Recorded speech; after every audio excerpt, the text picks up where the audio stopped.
राधे राधे, हरे कृष्णा। कैसे हो आप सभी लोग? आशा करती हूँ आप सभी परम मंगल में होगे, स्वस्थ होगे, अच्छे होगे। सर्वप्रथम आप सभी को निर्जला एकादशी की अनंत और अनंत शुभकामनाएं। आप लोगों द्वारा पूछा गया प्रश्न कि दीदी निर्जला एकादशी पर हम लोग कैसे अपने बाल गोपाल लड्डू गोपाल की सेवा कर सकते हैं? क्या बाल गोपाल लड्डू गोपाल का भी व्रत होएगा? क्या लड्डू गोपाल को भी पानी नहीं पिलाना है? ये सारे क्वेश्चन आज मैं आप लोगों को लेने वाली हूँ। और सबसे पहले मैं आप लोगों को बता दूं कि निर्जला एकादशी 31 मई की बनाई जा रही है। 31 मई को सूर्य उदय के अनुसार निर्जला एकादशी का व्रत रखा जाएगा और साथ ही के सूर्य उदय के साथ ही निर्जला एकादशी का व्रत रखा जाएगा। और व्रत का जो पारायण होगा वो 1 जून को होगा। तो निर्जला एकादशी नो डाउट, कोई कह रहा है 30 तारीख की है, कोई कह रहा है 1 तारीख की है, नो डाउट 31 मई की ही निर्जला एकादशी का व्रत रखा जाएगा। निर्जला एकादशी को भीमसेनी एकादशी, क्योंकि इसका व्रत भीम ने भी रखा था, और पांडव एकादशी के नाम से भी संबोधित किया जाता है। निर्जला जैसे कि नाम से ही संबोधित हो रहा है कि इस व्रत में निर्जल होकर ही भगवान की पूजा अर्चना वंदना करनी पड़ती है। अर्थात है आलू की आप बनाओगे? हाँ, आप बनाओगे कि मैं बना लूं?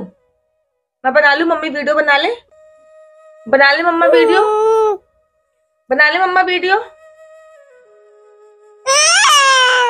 आप इतना बोलोगे तो आप ही बता दो, लड्डू गोपाल की सेवा करनी है कि नहीं करनी है? आप बता दो आप। 2 मिनट दो बाबू। बेटी है। और बात ये है ना कि जब ये मेरे पेट में थी तब से मैं कंटिन्यू वीडियो बनाती हूँ। तो जब भी मैं वीडियो बनाती हूँ ना तो ये ऐसे ऐसे साउंड निकालती है। तो निर्जला एकादशी जो है, जिसका नाम से ही संबोधित हो रहा है निर्जला, अर्थात पहली बात तो निर्जल रहना है, बिना पानी के रहना। दूसरा इसका मीनिंग एक और है निर्जल, अर्थात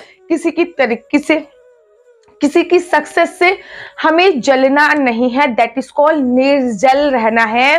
ना केवल जल का त्याग करना है बल्कि अपने आंतरिक रूपी जो जलन है हमारे अंदर दूसरों को लेकर, उसका भी आप लोगों को त्याग इत्यादि करना ही करना है। अब बात कर लेते हैं कि निर्जला एकादशी पर बाल गोपाल लड्डू गोपाल की सेवा कैसे करें। पर आप अपने साथ ही अपने बाल गोपाल लड्डू गोपाल को उठाइए, मतलब खुद नहाने के बाद आप अपने बाल गोपाल लड्डू गोपाल को उठाइए। उसके बाद उनका पंचामृत से ही आपको स्नान करना है। याद रखिए कि बाल गोपाल लड्डू गोपाल का जो स्नान होगा उस दिन वो पंचामृत से ही होगा, क्योंकि साल की बहुत बड़ी एकादशी है।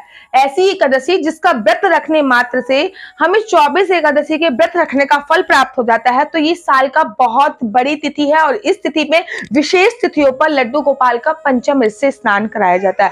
पंचामृत बनाने की सही विधि क्या है उसके ऊपर मैं ऑलरेडी वीडियो मेरे यूट्यूब चैनल पे पड़ी हुई है, आप जाके चेकआउट कर दीजिए। लड्डू गोपाल को येलो रंग के वस्त्र पहनाइए। येलो रंग के वस्त्र ना हो तो लड्डू गोपाल बाल गोपाल को आप व्हाइट कलर के कपड़े भी पहना सकते हैं, लेकिन दोनों कलरों में से कोई भी रंग के वस्त्र आप अपने बाल गोपाल लड्डू गोपाल को पहनाइए। उनको इत्र इत्यादि लगाइए, चंदन का उनको तिलक लगाइए, ठीक है। उसके बाद आप उनको खाने और पीने की मतलब पूरी कथा वथा कर। एक चीज मैं आप लोगों को पहले ही क्लियर कर दूं कि बाल गोपाल लड्डू गोपाल की जो हम सेवा करते हैं, आरती होने से पहले, पूजा होने से पहले उनको भोग दिया जाता है, ठीक है ना। ये नहीं कि सारी पूजा हो गई उसके बाद लास्ट में जाके उनको भोग दे रहे हो, ये राइट प्रोसीजर नहीं है। पूजा होने से पहले ही उनको भोग दिया जाता है। और भोग में आप क्या दोगे? सुबह सुबह के भोग में आप उनको आम रस अर्थात आम का जूस दोगे, जिसको मैंगो शेक भी बोलते हैं, या फिर आप आम काट के भी दे सकते हो, आम पन्ना भी दे सकते हो। तो सुबह के सुबह आप लड्डू गोपाल बाल गोपाल को ये जरूर दोगे, तुलसी पत्र डाल के दोगे, ठीक है। और उसके बाद आपको करना क्या है, लड्डू गोपाल को आपको इस सीजन के सारे फूड देने हैं धीरे धीरे करके। ये नहीं कि एक बार में ही सारे दे दिए, जैसे कि तरबूजा हो गया, खरबूजा हो गया, खीरा हो गया, ककड़ी हो गई, ठीक है, आम हो गया, ठीक है, अंगूर हो गया। तो जो इस सीजन के फूड है वो सारे ही फल आपको अपने बाल गोपाल लड्डू का ध्यान आपको रखना है। आप चाहो तो आप अपने लड्डू गोपाल के लिए रोटी इत्यादि भी बना सकते हो, नहीं तो सारा व्रत का खाना भी दे सकते हो। जैसे कि आप सिंगाड़े के आटे की रोटी बना सकते हो, कुट्टू के आटे की रोटी बना सकते हो, कुट्टू के आटे की सब पकोड़े बना के लड्डू गोपाल को दे सकते हो, पकोड़े बना के दे सकते हो। आप आलू की सब्जी बना के लड्डू गोपाल को दे सकते हो। वो डिपेंड करता है कि आपके बाल गोपाल लड्डू गोपाल की एज कितनी है, आयु कितनी है, ठीक है ना। आप चाहो ये नहीं कि हमारे लिए कुछ नहीं बन रहा तो फिर मैं लड्डू गोपाल के लिए क्या बनाऊं, आलस कर जाओ, ऐसा नहीं होता है। आपको अपने बाल गोपाल लड्डू गोपाल को संपूर्णतः पूरा आहार देना है। अगर आपका लड्डू गोपाल बहुत छोटा है, आयु इन द सेंस, लोग कहते दीदी हम आयु कैसे पता करें, जब आपने उसकी स्थापना करी है उसके हिसाब से आपकी आयु होती है। आपको स्थापना करे 1 साल हो गया तो उसकी आयु 1 साल की होगी अपने बाल गोपाल की। आपको स्थापना करे 2 साल हो गए तो लड्डू गोपाल की आयु 2 साल होगी। आपको स्थापना करे 3 साल हो गए तो लड्डू गोपाल की आयु 3 साल होगी। फिर बाकी आपका दिल जो कहता है। मैं तो ये कहती हूँ निर्जला व्रत नहीं रखना है, संपूर्णतः उनको भोजन दीजिए। भोजन में लहसुन प्याज वैसे भी नहीं डाला जाता, लेकिन अगर आप प्रॉपर ही सात्विक, वैसे सात्विक भोजन का भोग लगता है, लेकिन आप संपूर्णतः व्रत वाले भोजन का भी भोग लगाएंगे तब भी कोई परेशानी नहीं होगी। इस दिन उनको चंदन का आप चंदन का तिलक अवश्य लगाइए, उस दिन उनको उनके पैरों में अवश्य लगाइए, उस दिन उनको कुछ स्पेशल फील कराइए। ये आपकी रिस्पॉन्सिबिलिटी है, क्योंकि बाल गोपाल लड्डू गोपाल का दिन है और बहुत बड़ी एकादशी है, तो आप उनको कुछ स्पेशल फील कराइए। लेकिन उनका उपवास इत्यादि आपको नहीं रखवाना है। आपको उनको देखो, वैसे तो मंदिरों में कितनी बार भोग लगता है, मंदिरों में 8 बार भगवान को भोग लगाने की प्रथा है, 8 बार भगवान को भोग लगाया जाता है। लेकिन गृहस्थ जीवन में साधु संतों ने हमारे लिए कुछ नियम निकाले हैं। गृहस्थ जीवन में हम उनको 5 बार भोग लगाते हैं, लेकिन अभी गर्मी है तो गर्मी में हम उनको जो लिक्विड डाइट होती है उनका भोग जितना ज्यादा लगा सके। ऐसा तो नहीं है कि एक बार पानी रखने के बाद आप लड्डू गोपाल का पानी नहीं बदलते। अगर आप ऐसा करते हो तो आपको सावधान होने की आवश्यकता है। आपको लड्डू गोपाल को दिन में कम से कम 5 से 6 बार पानी देना चाहिए, बार बार उनका पानी आपको बदलना चाहिए। लड्डू गोपाल का याचमन अगर आप लोग कराते नहीं हो और याचमन के ऊपर पूरी वीडियो चाहते हो तो मुझे कमेंट्स कीजिए।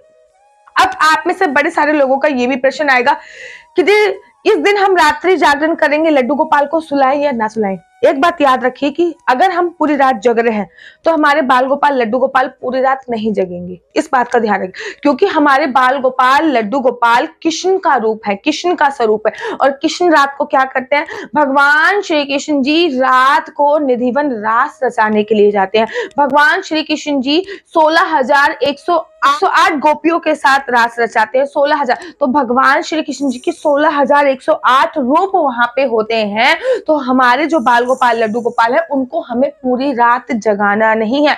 बेशक हम जग रहे हैं, अखंड ज्योत जल रही है, लेकिन बाल गोपाल लड्डू गोपाल को सुलाना बहुत ज्यादा आवश्यक है।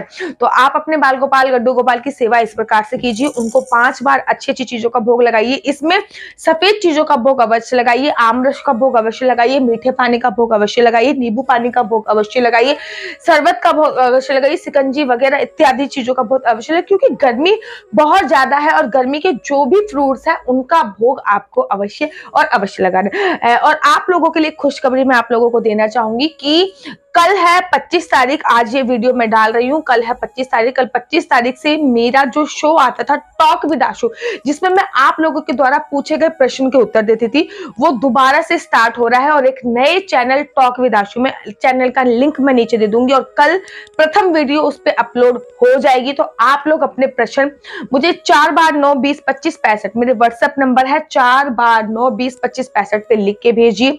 और मेरा जो यूट्यूब चैनल है टॉक विद आशु, उसको सब्सक्राइब अवश्य कर लीजिएगा, क्योंकि आपके प्रश्नों का उत्तर उस पे डाला जाएगा, मतलब उस पे वीडियो डाली जाएगी, उसी वीडियो के माध्यम से आपको मिलेगा। आप मेरे व्हाट्सएप नंबर या फिर आप मेरी इंस्टाग्राम आईडी डॉक्टर आशु दीदी पर भी मुझे मैसेज कर सकते हैं, लेकिन वीडियो का इंतजार आपको टॉक विद आशु पे ही मिलेगा। आप मेरे व्हाट्सएप नंबर पे केवल मैसेज कीजिए और आपको उस पे कोई भी रिप्लाई नहीं मिलेगा। तो कल पहली वीडियो उसमें डाली जाएगी, क्योंकि कल है गुरु पुष्य योग, और गुरु पुष्य योग की मैं बहुत सारी वीडियो बना चुकी हूँ। अगर आपने अभी तक नहीं देखी है तो जाके जरूर देखिएगा। तब तक के लिए मुझे दीजिए इजाजत। राधे राधे, हरे कृष्ण, हरि बोल।